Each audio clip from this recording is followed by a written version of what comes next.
Welcome to today's Global Connections program. I'm Bill Miller. We see that glaciers are melting and oceans are rising. Is climate change truly the #1 problem affecting all 7.2 billion people on planet Earth? We'll be back in just a moment to talk about these and other important issues.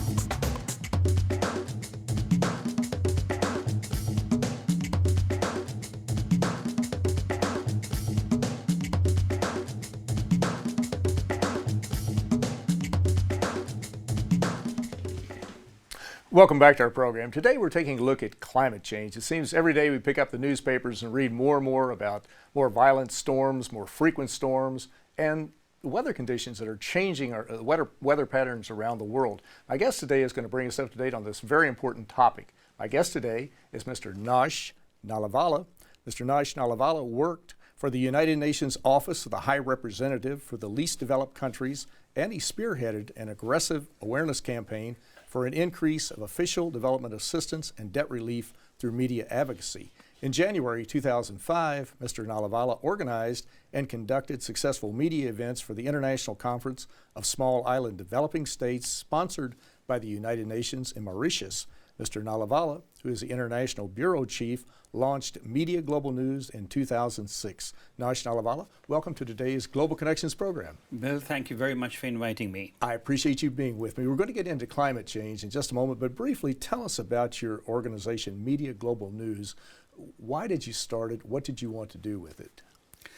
It was in 2005, after I completed my term with the United Nations, that I felt that the global media was completely ignoring an entire continent. In fact, it was ignoring all the least developed countries, the small island developing states, and the landlocked developing countries who had severe constraints.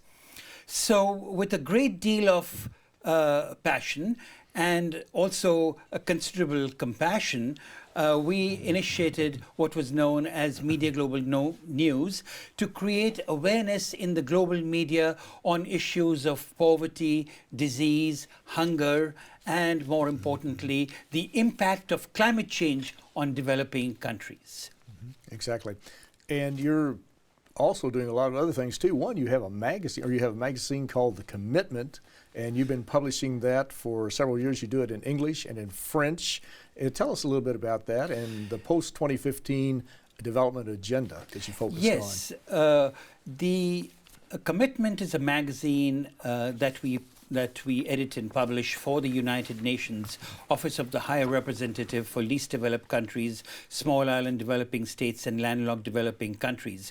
We've been doing it for a number of years, and the reason we named it The Commitment was because we found that the developed countries who at the Brussels Programme of Action in 2000 had made the commitment of 0.7% of their GDP towards reaching out to the developing countries was not being honored.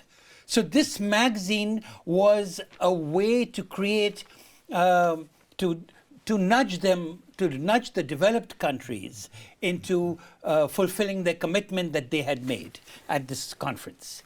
And while some developed countries have fulfilled that commitment, there are several others that have not. And that is why we publish a magazine called The Commitment, both in English and in French.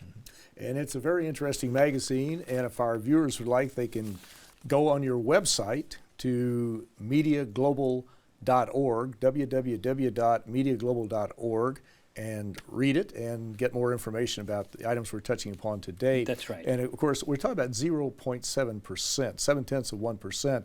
And when you break that down, it's really only 70 cents out of every 100 US dollars. That's it's right. a very small amount, but as you mentioned, really only a handful of countries are actually achieving it. That's right. Most of them are the Scandinavian countries and some of the Northern European countries, but the majority of the developed countries have not. That is match right. that. And that is why we, in fact, recently the developed countries committed, each of the developed countries, and there were several of them, I'm not going to name them now, but several of them committed $100 million towards the LDC fund for climate change. So all these are assisting these 48 least developed countries, and it's actually an adaptation fund. So those countries that are suffering from the impact of climate change will be able to use this adaptation fund towards their adaptation practices. And that is why at the last Warsaw conference, the 48 poorest or the least developed countries came together to create a new a new program for climate change. And that is what is going to be discussed at the climate summit in September. Of course, there is the new climate program that is to be discussed in Peru this year, but the one it's going to be, and the climate summit in September, as the Secretary General has said, is not a negotiating conference, but it's a solutions conference. Exactly. Solutions, not negotiations, right. Solutions. Negotiations are over. It's time for action, time for implementation. That's very important. That's right. Now, before we get away from your media global news, and we will get on those conferences in a minute, you have a program, the Development Writers Program. Very briefly, what is that, and how does it tie into what we're talking about? That's a very new and innovative program, the Development Writers Program. In these 8 years that we've worked at the United Nations, we have trained over 250 young boys and girls from all over the world on development issues. And they've done 3-month and 6-month programs, and they've left us and taken on jobs, and in turn they've gone on to train other people in their respective countries. So what we are doing now is to formalize the Development Writers Program and to create a whole new generation of young people interested in development issues. We are trying to make them conscious and aware of the constraints of these poorest countries. We're trying to create a feeling of empathy and understanding for these world's poorest countries, so that they can then become a part of the global whole of the entire global environment. And part of the solutions, as you mentioned a minute ago. Well, let's talk about the conferences. We talked about 2014, a major conference in Lima, Peru, another one at the United Nations to get solutions and not just talk about what we need to do. And then, of course, the big one in Paris in 2015 is coming up. What should come out of each of these? What would you like to see come out of each in order to get the countries committed? And this has been one of the problems. The UN has brought the players together, brought the governments together, the non-governmental organizations, the private sector, everybody who has a stake in this, yet we've still not been able to, the parties have not struck that grand bargain, and people are waiting for that grand bargain to where they can make a commitment to reduce CO2 down to certain levels. What would you like to see come out of these conferences? Well, we'll go step by step. The Peru conference, there'll be a presentation there primarily on what is being discussed today as we speak, which is basically transference of technology from the developed countries to the world's poorest countries. And that is a very important key. Also, at the summit, there is going to be a new program that has already been discussed, and that the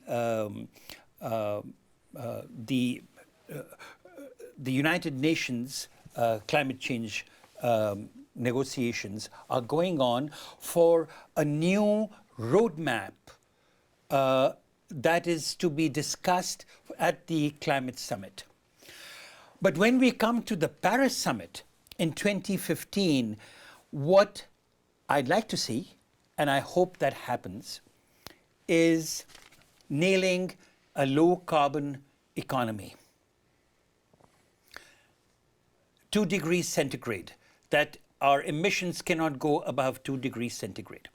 At the moment, the global world temperature, the planet, the Earth, is 3.9 degrees centigrade. And the emissions of the developed world are impacting the least developed world as well as the islands in the Pacific. There are countries in the there are islands in the Pacific that are about to go underwater. There are countries like Bangladesh and Maldives that are suffering tremendously from the impact of climate change.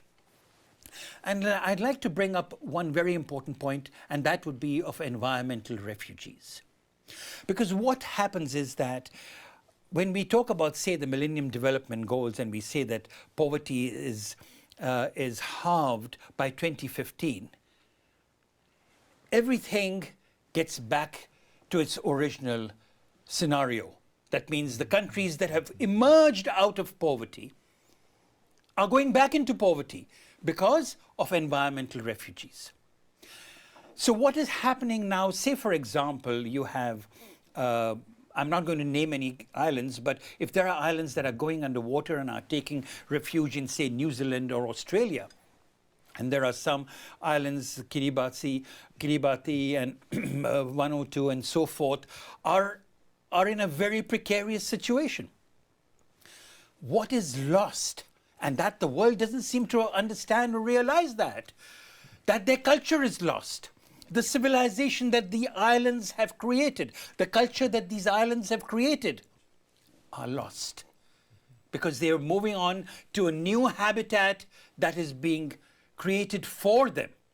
So it was very interesting. The president, I'm trying to recollect, I think it was Kiribati, who was interviewed here in the United States, and he said he had told his entire population to learn how to be good nurses and medical practitioners, because Australia and New Zealand do not have as many nurses and medical practitioners. So if there was a crisis in those islands, they would move to these larger countries and have work to do. So this is a very important concept that the world is missing out on, that we are losing cultures by the impact of climate change and by environmental refugees. Well, you're watching Global Connections Television, which is an independently produced program. The opinions expressed on Global Connections are solely those of the moderator and his guest. Today we're taking a look at climate change and really focusing on it as probably the major or the most important problem we're dealing with in the world today. My guest today is an expert on climate change. My guest today is Mr. Nosh Nalavala. Mr. Nosh Nalavala is the International Bureau Chief who launched Media Global News. Nosh, we're talking about this. You were talking about a low carbon economy. And it seems like this has been one of the sticking points, because a lot of the developing countries, economically developing countries, say, well, we have to keep moving forward. The developed countries help pollute the earth by using all of these raw materials like coal and oil and different things like fossil fuels. And then you have the developed countries who say, well, we're at a certain advanced level. Is it possible to gear our economy? A lot of people are worried about a slowdown in economic development, economic growth, maybe job loss, that type of thing, if you move from the fossil fuels, which are the worst pollutants. That's a given. The science shows that. But can we create this low carbon economy and still maintain prosperity and have this sustainable development, but do it with clean energy, with solar, with wind, with other types of alternative forms of energy, and move away from these fossil fuels, which are absolutely detrimental to trying to reduce the carbon? Absolutely. At the present time, as we speak, the United States has over 20 tons in terms of emissions. they would have to cut back on emissions by close to 80%. The world across the board will have to reduce it by 50%. The world can be very short-sighted about this. If these carbon emissions are not reduced, they're talking about below 2%, 2 degrees C, the CO2 emissions. The small island developing states are talking about 1.5 degrees centigrade. And if this is not reduced, the world's economy will be impacted from as much as 5% to 20% by 2050. And that is a very serious consideration. So it's time that the CO2 emissions be reduced on a war footing and transitioned to renewables, solar, wind, hydro, even nuclear. And there is also a talk of clean coal. But then there are other negatives to that. So even in the Middle East today, in the United Arab Emirates and in Saudi Arabia, where you never heard about renewables, are working feverishly towards creating new renewables. The Caribbean has been talking about solar, although the countries of the Middle East will probably just go solar, but there are countries in the Caribbean which are not only going with solar, but also with wave renewables. So the renewables so every country will have to adapt to these renewables. Exactly. And the developed countries right now they think, perhaps some people think they're not being adversely affected, but when you see the intensity and frequencies of these hurricanes, like Hurricane Sandy or Katrina, or the one that went through the Philippines or what have you, you see that the weather patterns are changing, and these countries are adversely affected. It's costing billions and billions of dollars. Tens of thousands of humans have been killed, maimed, or dispossessed because of these storms. And we see now that even developed countries, even take the U.S. for example, the city of New York, the city of Miami, they're spending millions of dollars on studies to see what they can do to prevent the rising oceans from coming into the subway system in New York or perhaps backing up into Miami. So it's the signs are there, the warnings are there, but we're going to have to move more quickly. You mentioned a minute ago the 2015 Post-Millennium Development Goals, and of course these were 8 logical goals developed by the United Nations in 2000, and goal number 7 focused on sustainable development. They are to not expire to some degree in 2015, December 31st, but there will be focusing on these goals, expanding these goals. What can be done? How would you like to see, or what do you think, would you recommend to focus attention on climate change, on sustainable development, that broad rubric, as they put together these goals to galvanize the countries and the private sector and the NGOs of the world to deal with them in 2015, after 2015? Yes, the post-2015 agenda, as they're calling it. One of the most important aspects of sustainable development, not mentioned in the Millennium Development Goals, was energy.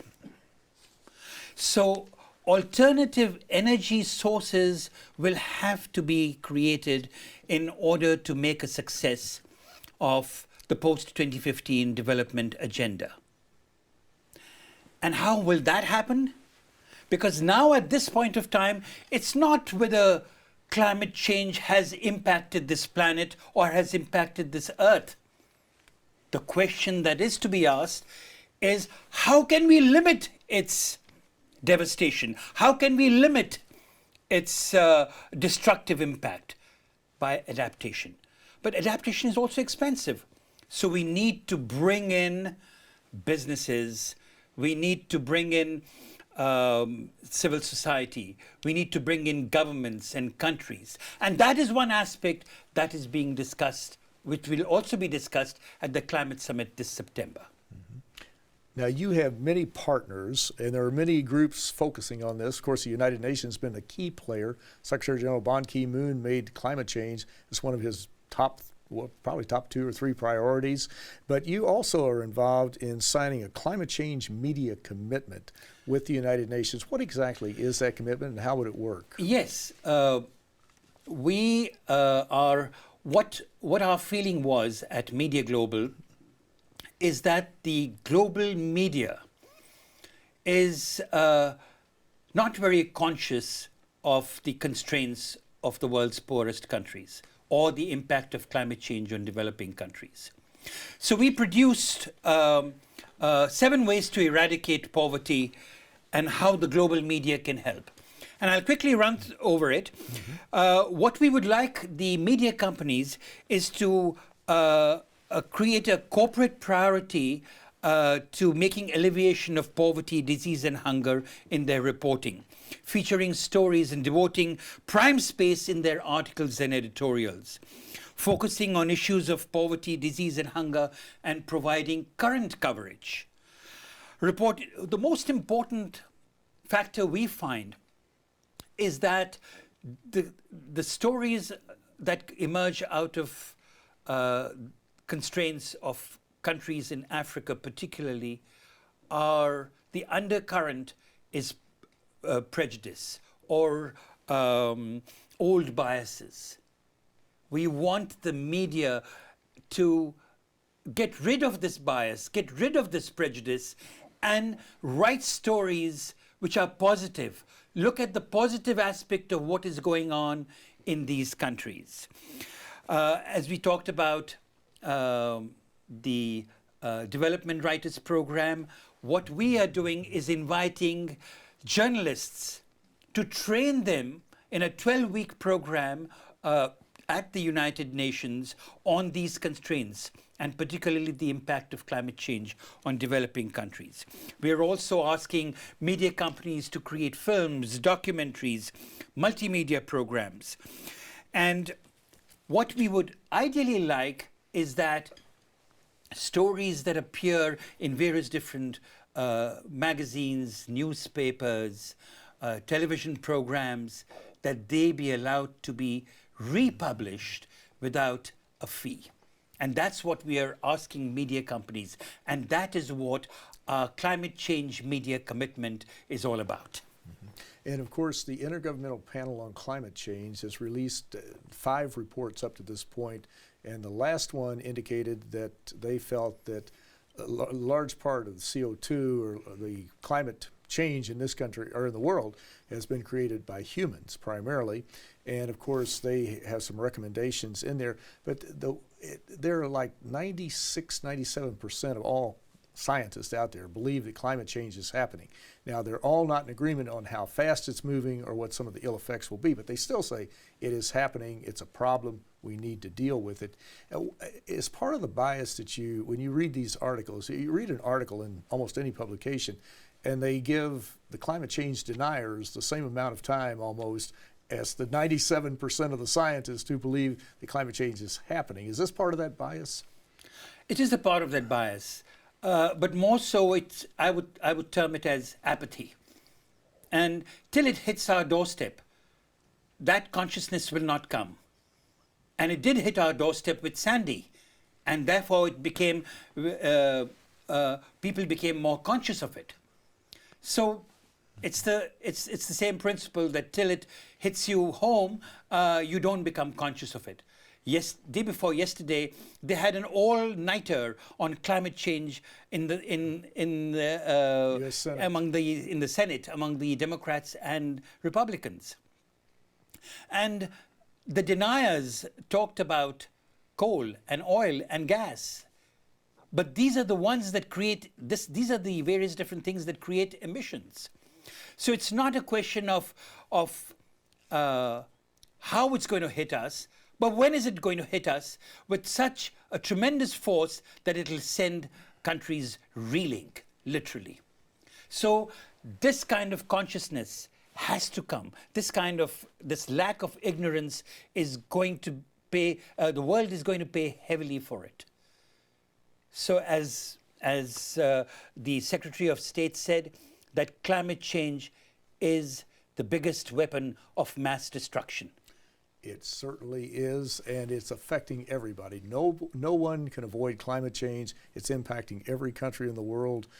We saw not too long ago, well, it's been a few years ago now, that the former president of the Maldives held his cabinet meeting underwater. They had scuba gear because the Maldives is a country, an island archipelago, that's going to be adversely affected by the rising seas. You mentioned quite accurately that so many of the countries in the Pacific, the islands in the Pacific, are being affected right now, but it's going to affect everybody worldwide. And I have yet to speak to anyone or read an article of any country on planet Earth that is not being adversely affected in some way, shape, or form with glaciers melting or with desertification taking place or whatever the case might be, because it is happening to all of us, and it's something that we're going to have to grapple with. And the longer we put it off, it's going to be more painful and probably more costly than it has been up to this point. And it's time that the countries of the world to come together under the United Nations, because the UN has been doing this for many years now. We saw the Earth Summit in 1992, but these are all activities that we need to focus on. But Nosh Nalavala, I want to thank you so very much for a very interesting and a very informative program. Thank you very much. Thank you.